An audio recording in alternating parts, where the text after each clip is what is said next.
Topic of the video. It's better to stay a mile away from people like that. The rest is up to you. It's your life, and it's your call.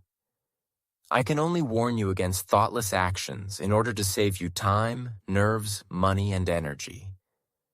First and foremost, think only about yourself.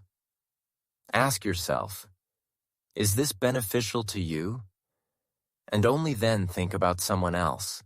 First, let's say some woman tells you, I need to get married urgently, no matter the cost. Sometimes they even give an ultimatum. Either we get married or we break up. At some point in my life, back when I was in college, I realized that marriage isn't something important or serious. Even though everyone around us pushes the idea that marriage is absolutely necessary. But let's just look at people from the outside. Some get married because of an accidental pregnancy, others while drunk, and still others with a shotgun pointed at them. What kind of love are we even talking about? Even though many women insist that a wedding is the ultimate proof of eternal love.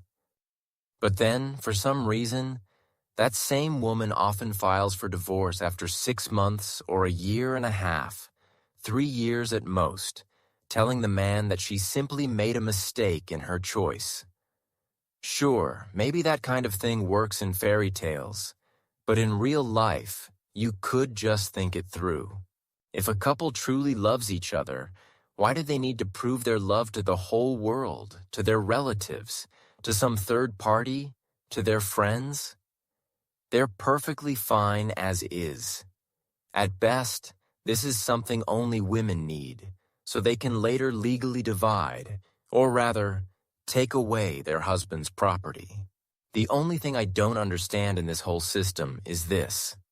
How can a marriage certificate prove love for someone?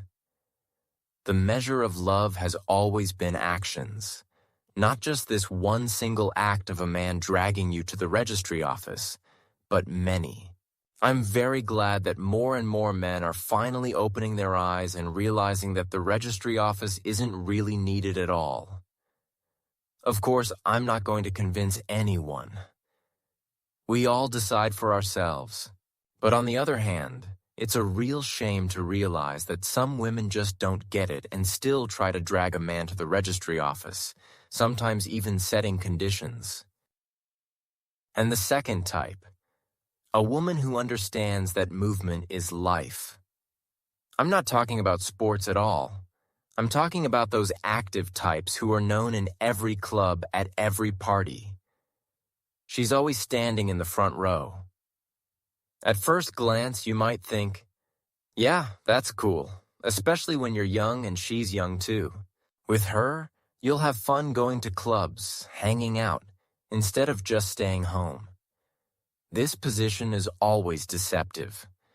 Maybe at first it really seems fun and interesting, but that fades quickly. A couple of hours will be enough for you to realize that. Such women are very flighty. They are very easy to get to know. Not because you're some kind of handsome guy, but because that's just the type of woman she is.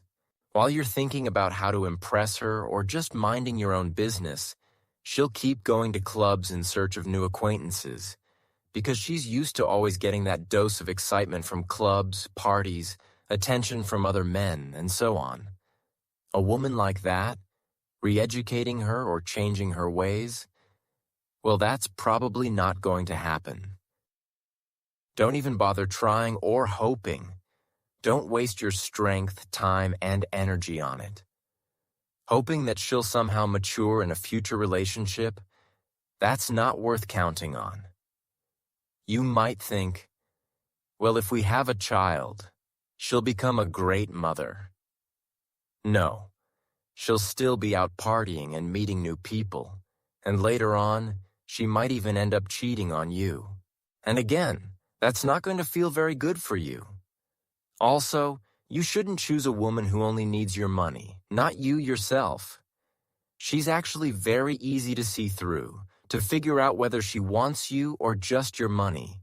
Let me give you an example.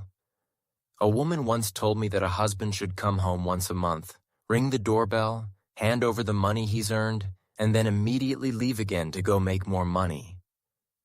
But really, what's the point of having someone like that at all?